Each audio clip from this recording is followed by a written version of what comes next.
Our Hiligaynon word for the day is pabugal. Pabugal. Pabugal in English means pride, haughtiness, overbearing, insolence. It also means to be proud, haughty, vain, stuck up, arrogant, overweening, conceited, bumptious, puffed up, pompous, pompous, ostentatious, pretentious, supercilious, to vaunt, show off, or to boast. Let us have the following example sentences using the Hiligaynon word pabugal. Hindi ka magpabugal. Don't be proud. Hindi is don't or no, and then ka is you, so hindi ka magpabugal. Hindi ka magpabugal.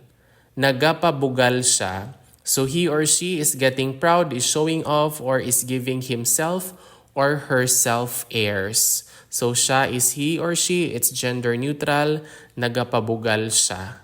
Nagapabugal siya. And that is all about for our Hiligaynon word for the day, which is pabugal. I do hope you learned something new. Madamo gid nga salamat, and see you in the next one. Bye!